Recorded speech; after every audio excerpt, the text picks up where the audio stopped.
जो mental math class 10th का next part कर लेते हैं। मैं हूं हरी सर और आप सभी बच्चे देख रहे हैं आपका अपना यूट्यूब चैनल जिसका नाम है चलो कदम बढ़ाए। जो बच्चे हिंदी मीडियम में पढ़ते हैं उनके लिए अलग से चैनल है जिसका नाम है मैथ्स विद हरी सर। आप उसे भी ज्वाइन कर सकते हैं, उसको भी लाइक और शेयर कर सकते हैं। आइए करना शुरू करते हैं। तो यहाँ पर बच्चों मैंने क्वेश्चन को पहले से लिख के रखा हुआ है। क्वेश्चन नंबर 41 क्या कहता है, आइए रीड कर लेते हैं। देखो, find the zeros of the polynomial. यहाँ पर ये पोलिनोमियल गिवन है, हमें जीरोज फाइंड आउट करनी है और साथ में कंडीशन लिखी हुई if its two zeros are equal in magnitude but opposite in sign. यानी कि कहने का मतलब ये है कि यहाँ पर जो टू जीरोज हैं वो इक्वल हैं, ठीक है, लेकिन उनके कहने का मतलब है जो उनका मार्क होता है वो इक्वल है और लेकिन उनके साइन अपोजिट हैं, ठीक है। तो हमें जीरोज निकालनी होगी। आइए करना शुरू करते हैं। तो सबसे पहले मान लीजिए जैसे यहाँ पर एक जीरोज ये अल्फा है तो दूसरा जो होगा यही होगा लेकिन साइन क्या होगा, अपोजिट होगा, इस तरीके से, ठीक है, ये हो गया।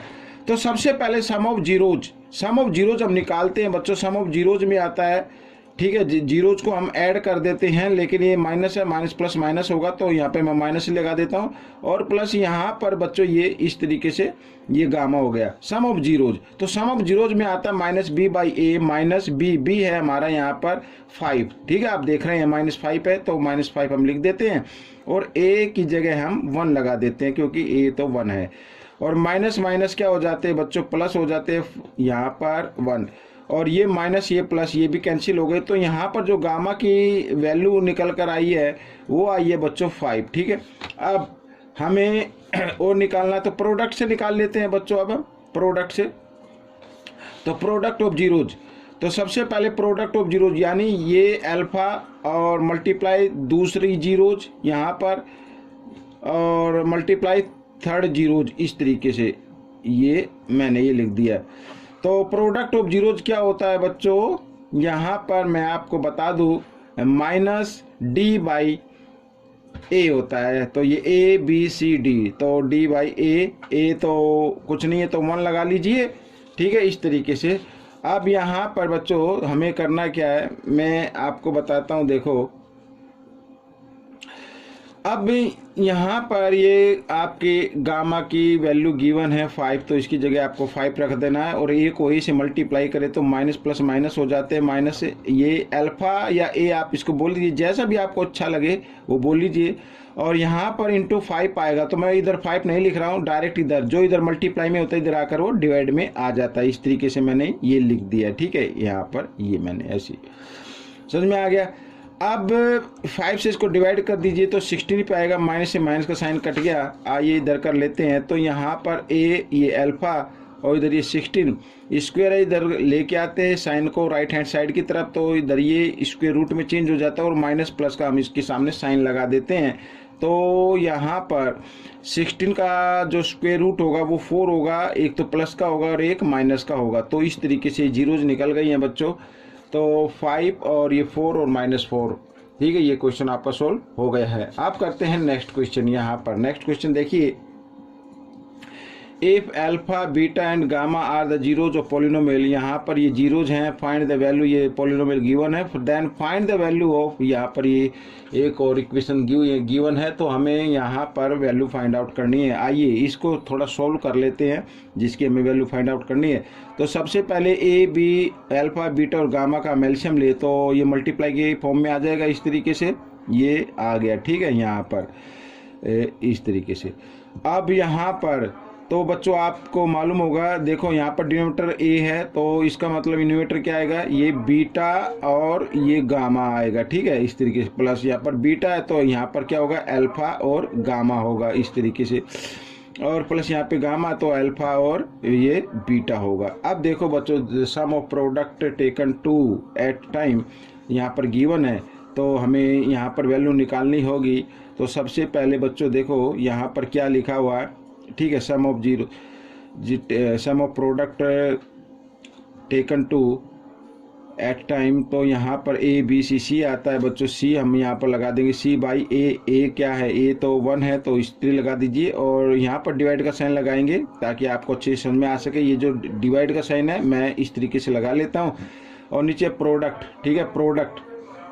तो प्रोडक्ट होता है माइनस डी बाई ए होता है बच्चों, डी बाई ए क्या है 1 है तो 1 लगा देते हैं, ठीक है, इस तरीके से।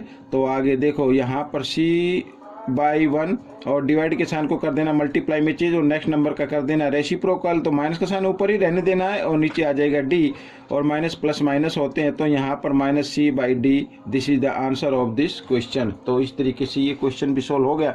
आपको सिर्फ प्रैक्टिस करनी है, ज़्यादा से ज़्यादा प्रैक्टिस कीजिए, आपका आंसर निकल आएगा और इजी भी लगने लगेगा बच्चों। यहाँ पर मैंने देखा है मैथ से बहुत सारे बच्चे बोर होते हैं, लेकिन जब आप इसको सोल्व करते हैं और आंसर निकलता है तो खुशी भी सबसे ज़्यादा इसी में होती है।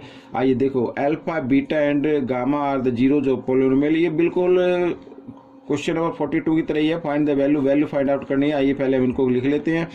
तो यहाँ पर अगर हम इनका एलसीएम ले तो बच्चों एलसीएम आएगा अल्फा बीटा और ये गामा, ठीक है, यहाँ पर इस तरीके से। अब देखो यहाँ पर अल्फा बीटा तो गिवन है तो इसका मतलब यहाँ पर गामा आ जाएगा न्यूमरेटर में, ठीक है, ये इस तरीके से ऐसे, और प्लस यहाँ पे बीटा और गामा है तो इसका मतलब क्या होगा अल्फा होगा, और प्लस यहाँ पे अल्फा और गामा है तो इसका मतलब क्या होगा बीटा होगा। तो अब हम इसको सीक्वेंस में लिखें तो अल्फा प्लस बीटा प्लस यहाँ पर गामा और यहाँ पर नीचे आ गया प्रोडक्ट ऑफ जीरोज आ रहा है, ये देखिए अल्फा बीटा गामा का प्रोडक्ट। तो हमें ये वैल्यू फाइंड आउट करनी है।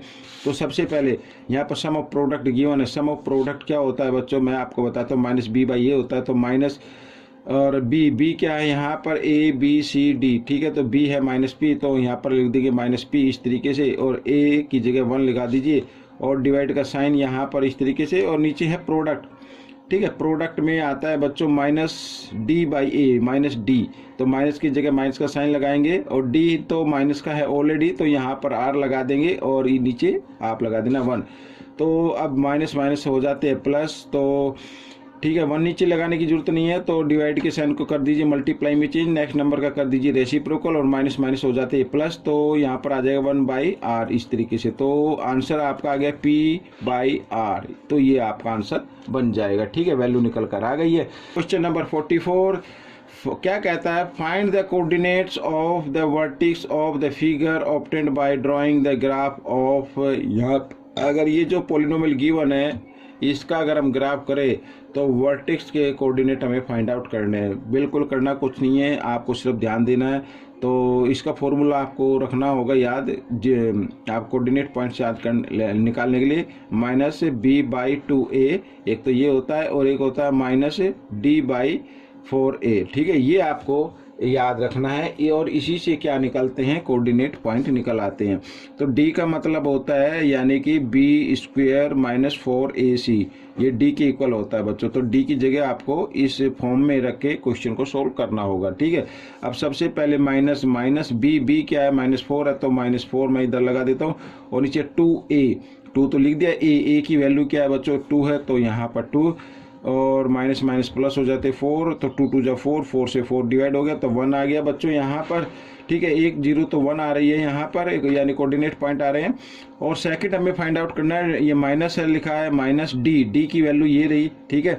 तो यहाँ पर मैं कर देता हूँ बच्चों, ये डी की जगह बी क्या है -4 है तो -4 को 2 टाइम्स मल्टीप्लाई करेंगे माइनस, और यहाँ पर इस तरीके से 4ac, ठीक है, 4ac।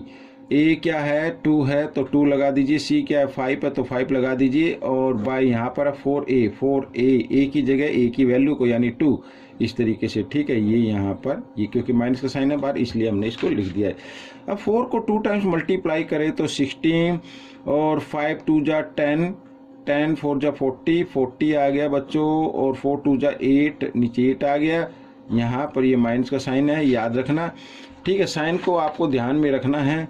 अब 40 में से 16 माइनस कर दीजिए तो बच्चों आता है 24 आता है, और बड़े नंबर के सामने माइनस इसलिए माइनस का आएगा, और यहाँ पर बार माइनस का माइनस माइनस प्लस हो जाते हैं तो इनको आप हटा भी सकते हैं, प्लस का साइन लगा दीजिए तो 8 3 जा 24। तो बच्चों ये सेकंड कोऑर्डिनेट पॉइंट जो आया वो 3 आ गया, तो यानी एक 1 आया एक 3 आया, तो इस तरीके से ये आपका क्वेश्चन सोल्व हो गया।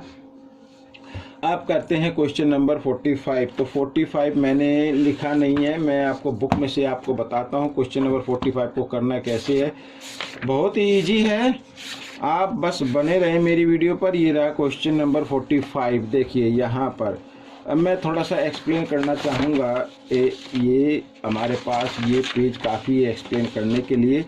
Find the degree of polynomial represent the given graph. ठीक है, ग्राफ जो यहाँ पर दिया हुआ है इसकी हमें डिग्री बतानी है कि डिग्री कितनी होगी। अब सबसे पहले बच्चों मैं आपको बताता हूँ, जो लीनियर इक्वेशन होती हैं 2 वेरिएबल में होती है उसके जो ग्राफ बनते हैं या तो ऐसे जाएंगे या फिर वो ऐसे जाएंगे। ठीक है, और जो क्वाड्रेटिक इक्वेशन होती हैं उसके ग्राफ या तो फिर ऐसे जाएंगे या फिर ऐसे जाएंगे, ये होते क्वाड्रेटिक के। और इस तरीके से ये जो जा रहा ना ये ऐसे ऐसे करके जा रहा है, तो इसका मतलब है क्यूबिक पॉलिनोमियल होता है या क्यूबिक से अधिक जो होता है बाई क्वाड्रेटिक बोल सकते हैं। तो इस तरीके का अगर कोई भी आपको ग्राफ दिखाई दे तो उसकी जो डिग्री होगी बच्चों वो 3 होगी, या तो इससे ज़्यादा होगी या फिर 3 होगी। ठीक है, मोर देन 3 या मोर देन ग्रेटर देन 3, इस तरीके से आप लिख सकते हैं। मोर देन 3 भी लिख सकते हैं और इक्वल टू 3 भी लिख सकते हैं। यानी वो उसकी जो डिग्री होगी या वो तो 3 के इक्वल होगी या 3 से ग्रेटर होगी, ये आपका आंसर होगा। ठीक है ना, तो आप चाहे तो लिख सकते हैं ग्रेटर देन 3, इस तरीके से लिख सकते हैं ग्रेटर देन 3, और यहाँ पर लिख सकते हैं और इक्वल टू 3। ठीक है, तो 3 के इक्वल होगी या 3 से ग्रेटर होगी। अगर इस टाइप का कोई भी ग्राफ आपको नज़र में आता है तो डिग्री अगर पूछा जाए तो। ठीक है, तो बच्चों ये पार्ट कंप्लीट हो गया है। आपको कैसा लगा मुझे ज़रूर बताना और इसमें से देखकर दूसरों को ज़रूर सिखाना है आप अपनी प्रैक्टिस के लिए। ठीक है, मिलेंगे नेक्स्ट पार्ट में। Till then keep watching this video and thank you.